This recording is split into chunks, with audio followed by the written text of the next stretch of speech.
नमस्कार विद्यार्थियों, मैं प्रमोद शर्मा। जैसे कि हम YouTube के माध्यम से जनरल साइंस पढ़ रहे हैं और उसमें हमने कई टॉपिक्स पूरे कर लिए, जिसमें एक टॉपिक है जो आनुवंशिकता पूरा किया, उसके PYQ है, उसको हम बारी बारी से एक एक क्वेश्चन को सॉल्व करेंगे और टेलीग्राम पर आपको इसकी PDF भी उपलब्ध हो जाएगी। और इसका पहला क्वेश्चन है, मेंडल ने आनुवंशिकता का जो कारक है उससे संबंधित है। ये मेंडल का कारक ही जॉनसन का जीन है। ये किसने कहा था? तथ्यात्मक पर्सन है। सटन ने भी कहा था और बोवेरी ने भी कहा, यानी दोनों ने कहा है। इसका मतलब आंसर हो जाएगा इसका सटन और बोवेरी। निम्न में से पुष्प का नर भाग है नर भाग नहीं है। कहने का मतलब जब हमने आनुवंशिकता पढ़ी तो हमने पुष्प की संरचना पढ़ी थी और उसके अंदर ये चीज़ पढ़ी थी, इस तरह की स्ट्रक्चर। ये पढ़ा था वर्तिकाग्र, ये पढ़ा था वृत्तिका, और ये पढ़ा था हमने अंडाशय, और अंडाशय के अंदर का हिस्सा जो वो पढ़ा था हमने बीजांड। तो ये मादा पार्ट है। तो इसका मतलब इसने पूछा है नर भाग नहीं है, तो मादा है। इसके अंदर से देखिए पुंकेसर लिखा हुआ है, नर भाग होता है। वृत्तिकाग्र अभी वो देखो लिखा हुआ है, तो इसका राइट आंसर क्या हो जाएगा? वृत्तिकाग्र। राइट आंसर है इसका वृत्तिकाग्र। पूतंतु जो है वो भी इसका नर पार्ट है। अगर हम बात करें पूतंतु की, तो देखिए पूतंतु ये जो है वो पूतंतु होता है। पूतंतु ये होता है परागकोश, और इसके अंदर जो मौजूद होते हैं वो होते हैं परागकण, और ये तीनों मिलकर कहलाते हैं पुंकेसर। तो ये सारे के सारे नर पार्ट है। अगला क्वेश्चन देखें, एकल संकर संकरण की पीढ़ी में F2PD में समलक्षणी अनुपात, दो प्रकार के अनुपात होते हैं एकल संकर में। एक तो होता है 3:1 और एक होता है 9:3:3:1। ये दो तरह के अनुपात है। ये अनुपात करें तो ये तो होता है समलक्षणी अनुपात। ये जो अनुपात आता है ये आता है द्विसंकर के अंदर, और ये आता है एकल संकर के अंदर। एकल संकर में दो प्रकार के अनुपात आते हैं, एक तो आता है 3:1 और एक आता है 1:2:1। और इसी तरह से द्विसंकर के अंदर जो अनुपात आता है वो दो प्रकार के अनुपात है। वह एक तो ये आता है, एक आता है 122, 412 और 121, ये अनुपात आता है। तो इसमें समलक्षणी अनुपात की बात करें तो सिर्फ लक्षण देखे जाते हैं, जिन्हीं संरचना पर ध्यान नहीं दिया जाता है। 3 लंबे और 1 बोना। हालांकि इसमें एक शुद्ध बोना है, 2 अशुद्ध बोने हैं और 1 बोना है। अगर समजीनी आता तो ये बन जाता समजीनी अनुपात, पूछते तो 1:1। और समलक्षणी की बात करें तो 3:1। तो इसके अंदर राइट आंसर हो जाएगा 3:1। अगला क्वेश्चन, जीन की सबसे छोटी इकाई। हमने आपको बताया था जीन जो होता है वो कई सिस्ट्रॉन से, और कई सिस्ट्रॉन, एक सिस्ट्रॉन जो है कई रेकॉन से, और एक रेकॉन जो है कई म्यूटॉन से मिलकर बना होता है। जीन की सबसे छोटी इकाई होगी म्यूटॉन। तो यहाँ अगर हम देखें तो म्यूटॉन जो है वो राइट आंसर है। और म्यूटॉन जो होता है वो म्यूटेशन के लिए उत्तरदायी होता है, यानी उत्परिवर्तन के लिए उत्तरदायी होता है। न्यूक्लिक अम्ल की खोज किसने की? मेकार्टो, फेडरिक, मैक्लोइड और एवेरी। तो फेडरिक मीसर जो है वो न्यूक्लिक अम्ल की खोज करता है, और ये तीनों बाकी के जो इन तीनों ने ये बताया था कि यही आनुवंशिक पदार्थ है। अगर यही प्रश्न ऐसे आता कि निम्न में से किसने आनुवंशिक पदार्थ कहा, तो ये तीनों ही सही हो जाते। तो अब आपको याद रखना है कि खोज जो है वो तो किसने की है? फेडरिक मीसर ने की है। तो इसका राइट आंसर जो आएगा वो फेडरिक मीसर आएगा, ये राइट आंसर है। अगला क्वेश्चन देखें, निम्न में से गलत सुमेलित है। ये ATGC जो है वो आप जानते ही हो। जब हमने DNA की संरचना पढ़ी थी तो हमने पढ़ा था A डबल बॉन्ड से जुड़ता है T से, G ट्रिपल बॉन्ड से जुड़ता है C से। अब आप देखिए ये यहाँ कोई गलती करी हुई है इसने। हालांकि पेपर के अंदर छपा हुआ है वो यहाँ ट्रिपल बॉन्ड है। तो देखोगे कि आप इसमें राइट आंसर जो होगा ना वो दूसरा होता है, A ट्रिपल बॉन्ड टी से जुड़ा हुआ है, तो ये राइट आंसर होगा, क्योंकि इनके बीच में हाइड्रोजन के जो है दोहराबंदी होता है, यहाँ आपको पेपर में त्रिराबंद दिखाया हुआ है। डीएनए में नाइट्रोजन क्षारक कितने प्रकार के होते हैं? तो देखिए नाइट्रोजन क्षारक जो होते हैं 2 प्रकार के होते हैं, एक प्यूरिन होता है और एक पिरिमिडिन होता है। तो 2 प्रकार के हैं, तो आपका राइट आंसर हो जाएगा नाइट्रोजन। डीएनए के अंदर नाइट्रोजन क्षारक कितने प्रकार के? तो 2 प्रकार के। डीएनए में आरआरएनए जो है वो कितने प्रतिशत होता है? तो देखिए 3 प्रकार के आरएनए होते हैं, एक आरआरएनए होता है, एक टीआरएनए होता है, एक एमआरएनए होता है।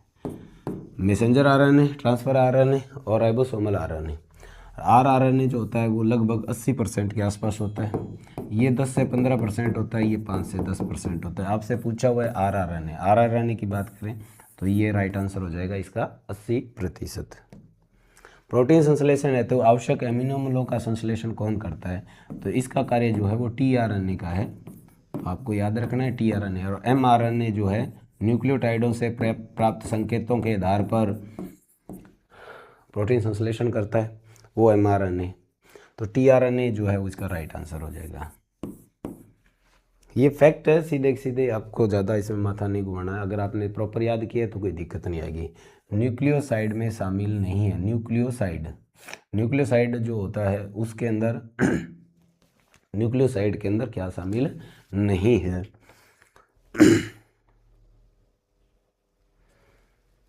न्यूक्लियोसाइड के अंदर एक तो डीऑक्सीराइबो शर्करा होती है, एक नाइट्रोजन क्षारक होते हैं, और जब इसमें फास्फेट अणु जुड़ जाता है तो वो न्यूक्लियोटाइड में बदल जाता है। तो इसका मतलब न्यूक्लियोसाइड के अंदर फास्फेट अणु नहीं होता। गुणसूत्र की खोज किसने की? ये सिंपल सा प्रश्न है। स्ट्रॉसबर्गर जो है वो गुणसूत्र की खोज करता है। डब्ल्यू बाल्डेयर है, इसने नाम दिया है, नाम दिया।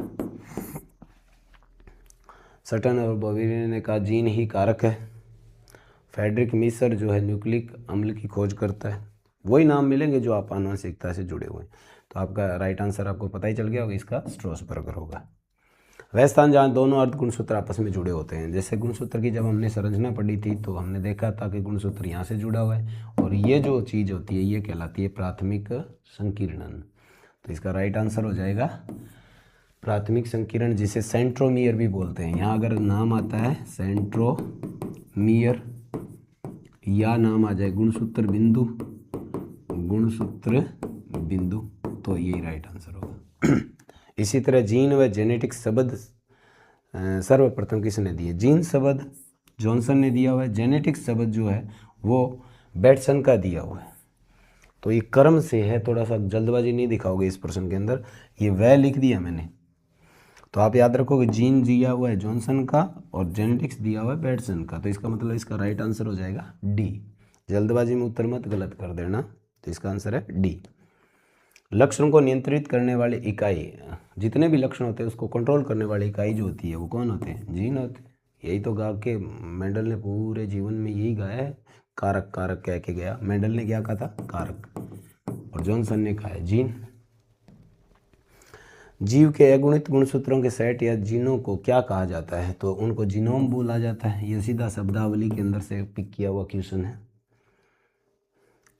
मनुष्य के केंद्रक प्रारूप में अलिंग गुणसूत्रों की संख्या। गुणसूत्र 2 प्रकार के होते हैं, एक लिंग सूत्र, तो वो तो होते हैं 2 यानी 1 जोड़ी, और ये होते हैं 22 जोड़ी, 22 जोड़ी यानी टोटल 44 होते हैं, 44 कुल होते हैं। तो लिंग गुणसूत्र तो 2 होते हैं, तो अलिंग का मतलब कितना हो गया? 22 जोड़ी, या संख्या की बात करें तो 44। तो यहाँ देखोगे तो आपका राइट आंसर हो जाएगा 44। निम्न में से विषम युग्म जी जिसमें युग्मक समान नहीं है। यहाँ युग्मक दोनों समान है, क्योंकि ये अलग लक्षण का, ये अलग अलग है। युग्मक समान है, यहाँ भी युग्मक समान है, यहाँ भी युग्मक समान है। तो इस आंसर के अंदर युग्मक समान नहीं है। एक कैपिटल लेटर है, एक स्मॉल लेटर है, अलग अलग गुणों वाले हैं, एक प्रभावी और एक अप्रभावी है। तो इसका राइट आंसर हो जाएगा डी। ये विषम युग्म जी है, बाकी तीनों जो है वो सम युग्म जी। जीन किसके बने होते हैं? तो सीधी सी बात है, जीन जो है वो डीएनए से बने होते हैं। इसका राइट आंसर है सीधा तथ्यात्मक प्रश्न है। इसी तरह से अगर हम बात करें एक जीन एक एंजाइम, एक जीन एक एंजाइम जो है वो थ्योरी किसकी दी हुई है ये आपको देखना है इसके अंदर। तो बीडल और टेटम ने जो है वो एक जीन एक एंजाइम जो है, मैंने लास्ट में जो फैक्ट कराए थे उसके दौरान ये बताया था आपको। गुणसूत्र मुख्य रूप से दो से बना होता है। दो क्या चीज़ होती है? वो दो अर्ध गुणसूत्र होते हैं, तो आपको याद रखना है। अर्ध गुणसूत्र अनुसंगी जो होता है वो जिसमें द्वितीयक संकीर्ण होता है उसके अंदर वर्णसूत्र जो होते हैं आगे गुंडीनुमा बना दे, उसे अनुसंगी बोलते हैं। वर्णसूत्र गुणसूत्र का आंतरिक भाग होता है। तो अर्ध गुणसूत्र दो होंगे तो गुणसूत्र का निर्माण होगा। जीव में होने वाले अचानक पैतृक परिवर्तन को क्या कहते हैं? म्यूटेशन कहते हैं, यानी उत्परिवर्तन कहते हैं, म्यूटेशन। तो ये राइट आंसर हो जाएगा इसका। विभूषण प्रक्रिया में हटाए जाते हैं, नर पार्ट हटाते हैं, और नर पार्ट की अगर हम बात करें तो इसमें नर पार्ट है पुंकेसर। बहुत इंपॉर्टेंट क्वेश्चन है, मोस्ट इंपॉर्टेंट, आप याद रखोगे इसको, दोबारा रिपीट हो सकता है ये क्वेश्चन। विभूषण होता क्या है? पर परागण के दौरान नर पुंकेसर हटाना क्या कहलाता है? विभूषण कहलाता है। मेंडल ने मटर के अतिरिक्त अन्य किस पर किया था? क्योंकि मेंडल मटर ये बहुत हाईलाइट हुआ, तो आपको याद रखना इन्होंने एक बार उस पर भी प्रैक्टिकल किया था, और वो पौधा है हिरेशियम। किस प्लांट पे किया था? हिरेशियम पे किया था। ये एक बार मैं रिपीट करूँ इस क्वेश्चन को।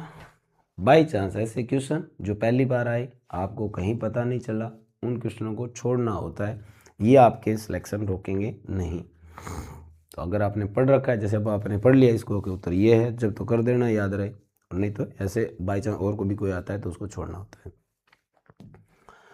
पिरिमिडीन नाइट्रोजन क्षारक का भाग नहीं है, पिरिमिडीन क्षारक का भाग नहीं है। गवानिन जो है वो पिरिमिडीन क्षारक का भाग नहीं होता। ये सीधा तथ्यात्मक प्रश्न है, ये भी सारे फैक्ट ही फैक्ट है लगभग क्वेश्चन में। मेंडल ने अपने प्रयोगों हेतु मटर के कितने विपर्यासी लक्षणों पर प्रयोग किया? चुनाव आ जाता प्रश्न, चुनाव तो किया था 34, और प्रयोग किए वो 7 जोड़ी पर किए। आनुवंशिक लक्षणों की मूल इकाई की अगर बात करें तो जीन होता है। ये तो मेरे हिसाब से आपका गलत होना ही नहीं चाहिए प्रश्न। स्त्रियों में लिंग गुणसूत्र होता है, स्त्रियों के अंदर लिंग गुणसूत्र होता है XX प्रकार का, पुरुष के अंदर लिंग गुणसूत्र होता है XY प्रकार का। आप पेपर के अंदर देखोगे तो यहाँ XX लिखा हुआ है, तो ये क्या है? स्त्री के अंदर पाया जाने वाला लिंग गुणसूत्र है। शरीर की सबसे छोटी इकाई यहाँ शरीर की सबसे छोटी इकाई, ये शरीर की सबसे छोटी इकाई होती है कोशिका। शरीर की सबसे छोटी इकाई क्या होती है? कोशिका। कोशिका का समूह जो होता है वो उत्तक होता है, उत्तक का समूह अंग होता है, अंग का समूह अंग तंत्र होता है, और अंग तंत्र और अंग तंत्र का समूह जो होता है वो शरीर कहलाता है। तो शरीर की सबसे छोटी इकाई कौन सी होगी? कोशिका होगी। वाटसन और क्रिक ने जो DNA मॉडल है वो कब प्रस्तुत किया था? तो आपको ये याद रखना है कि वाटसन और क्रिक ने DNA मॉडल जो है वो 1953 के अंदर प्रस्तुत किया था, ये याद रखना है। DNA में नाइट्रोजन क्षारक आपस में किस बंध से जुड़े होते हैं? तो हमने पहले भी पढ़ रखा है इसको, किसके बने होते हैं बंध? हाइड्रोजन के बने होते हैं। कोशिका में प्रोटीन संश्लेषण करता है, तो सिंपल सा है, RNA हम जानते हैं RNA करता है, परंतु अगर यहाँ फिर कैटेगरी बना देता है, ऐसे लिख देता rRNA,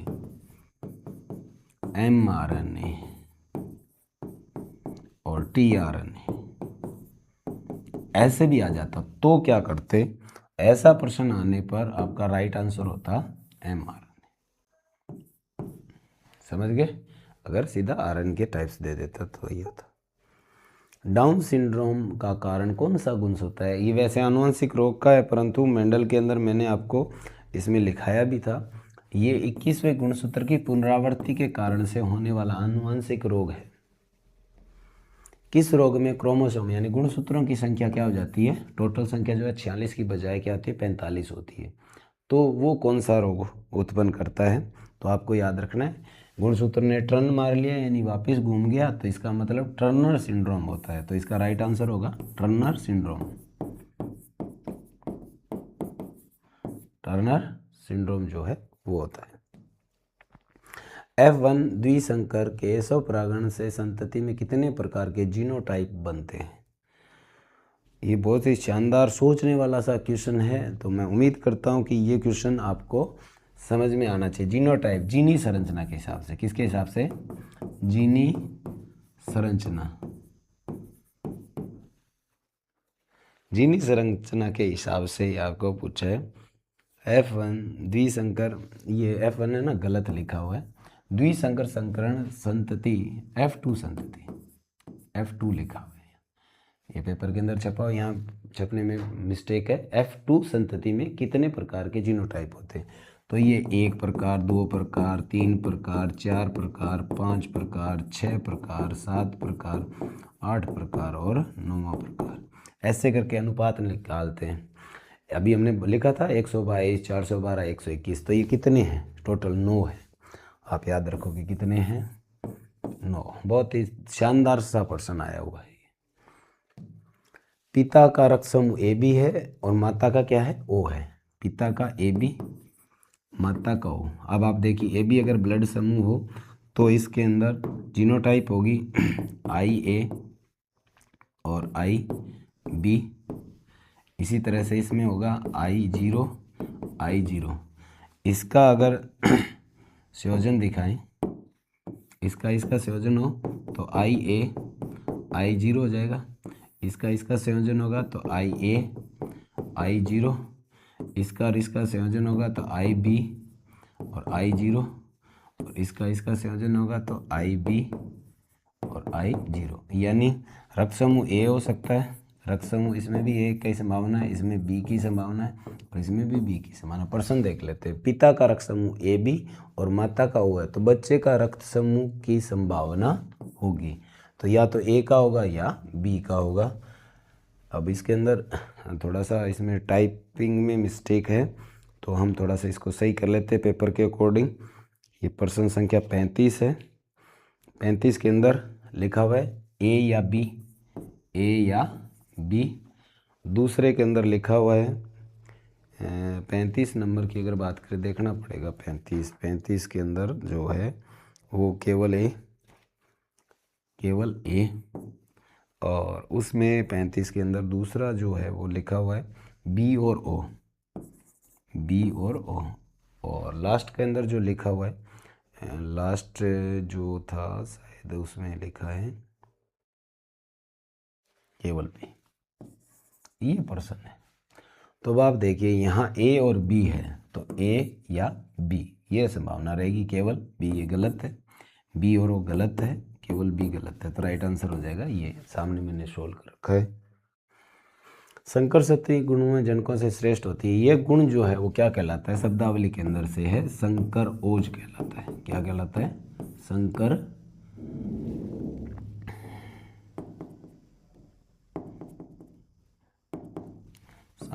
ओज, संकरोज बोलते हैं। संकरोज क्या है? संकरोज। ये संकर संतति गुणों में अपने जनकों से सदैव श्रेष्ठ होती है। ये गुण संकर संतति का है, जो क्या कहलाता है? संकरोज कहलाता है। किसी भी फल में बीज किससे बनता है? बहुत शानदार प्रश्न है। ये भी मैंने लास्ट में लिखाया था आपको। जो बीजांड है उसको पकने से ही फल बनता है, तो उसके किस पार्ट से क्या चीज़ बनती है, ये भी आपको ध्यान रखना है। तो आपको याद रखना है कि बीजांड जो होता है वो पकने पर बीज में कन्वर्ट होता है, तो राइट आंसर हो जाएगा इसका बीजांड।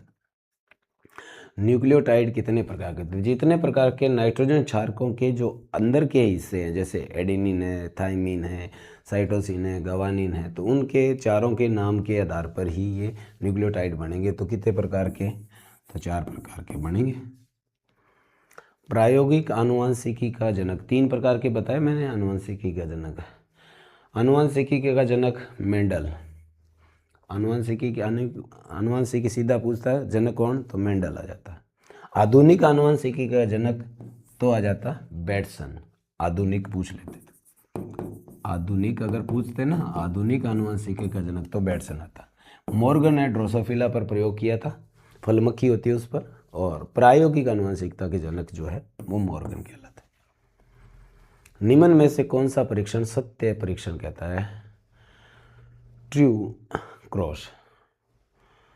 तो सत्य परीक्षण जो है वो आपको देखना है कि सत्य परीक्षण कौन है, जिसे true cross, test cross, test cross कहते हैं।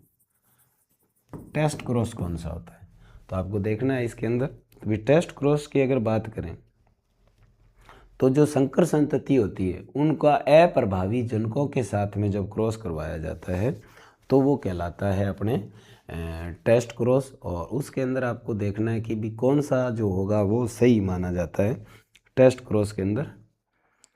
और इसके अंदर अगर आप विकल्प को देखोगे तो आपको विकल्प में जो पर्सन राइट है वो ये मिलेगा।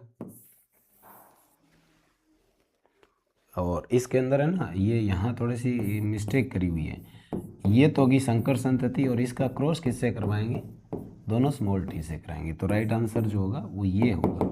ये थोड़ा सा प्रिंटिंग में मिस्टेक है, पेपर के अंदर आपको सही छपा मिलेगा। मेंडल ने अपने प्रयोगों का प्रकाशन किस भाषा में कराया, तो मेंडल ने अपना प्रयोग जो है वो जर्मन भाषा में करवाया। मेंडल का स्वतंत्र अभिव्यंजन नियम द्विसंकर संकरण पर लागू होता है, बाकी के जो प्रथम और द्वितीय नियम है वो एकल संकरण पर लागू होते हैं। डीएनए में ग्वानिन युग्म किससे जुड़ता है, जी किससे जुड़ता है, जी हमेशा किससे जुड़ता है, तो आप देखो इसके अंदर ATGC, AT से जुड़ता है, GC से जुड़ता है। तो इसका मतलब 44 का जो हो जाएगा वो क्या हो जाएगा, साइटोसिन हो जाएगा, C से जुड़ता है, हमने देखा ही है। 45 नंबर का डीएनए आरएनए में प्रमुख क्षार का अंतर होता है जो डीएनए में नहीं होता, आरएनए के अंदर होता है, डीएनए में नहीं होता। तो डीएनए के अंदर तो 4 होते हैं, ATGC। आरएनए के अंदर इस टी के स्थान पर यूरेसिल होता है, यू होता है। तो आरएनए डीएनए में नहीं, आरएनए में होता है, तो आरएनए में क्या होता है, यूरेसिल होता है। आप याद रखोगे ये भी। डीएनए आनुवंशिक पदार्थ है, सर्वप्रथम किसने बताया था, डीएनए आनुवंशिक पदार्थ है। तो जो 46 नंबर क्वेश्चन है उसकी अगर हम बात करें तो आनुवंशिक पदार्थ सभी सत्य हैं, इन तीनों ने ही बताया था, अवेरी, मैक्लोइड और मैकार्टो ने बताया था, जब कि फ्रेडरिक मिशर ने खोज की थी। पुनर्योजन इकाई क्या कहलाती है, डीएनए की पुनर्योजन इकाई जो है वो रेकॉन कहलाती है, याद रखोगे। ये जो है उत्परिवर्तन की इकाई है और ये कार्य की इकाई होगी। तो रेकॉन जो होती है वो पुनर्योजन इकाई कहलाती है। लास्ट की बात करें, आरएनए का मुख्य कार्य, आरएनए का मुख्य कार्य जो होता है प्रोटीन का संश्लेषण करना होता है। और ये कार्य मुख्य रूप से कौन करता है, तो ये मुख्य कार्य करने वाला है mRNA। आरएनए किस में आनुवंशिक पदार्थ होता है, TMV, टोबैको मोज़ेक वायरस के अंदर जो आरएनए होता है वो आनुवंशिक पदार्थ होता है। बैटसन द्वारा दिए गए शब्दों में कौन सा विकल्प असत्य है, बैटसन के शब्द दिए हुए उसमें असत्य है। लक्षण प्रारूप, जीन प्रारूप और जीन, ये शब्द जो है वो जॉनसन के दिए हुए, और बाकी के जितने शब्द है वो सारे के सारे किसके, बैटसन के। तो आपको याद रखना है कि लक्षण प्रारूप, जीन प्रारूप और जीन शब्द जो है वो जॉनसन के दिए हुए। तो इस प्रश्न का राइट आंसर ये होगा। तो ये थे हमारे PYQ आनुवंशिकता से संबंधित, और उम्मीद करता हूँ आपके ये अच्छे से समझ में आए होंगे। आगे अपने बायोटेक्नोलॉजी के संबंधित PYQ है वो शीघ्र लेके आएंगे। तो आज की क्लास को यहीं विराम देते हैं। Thank you.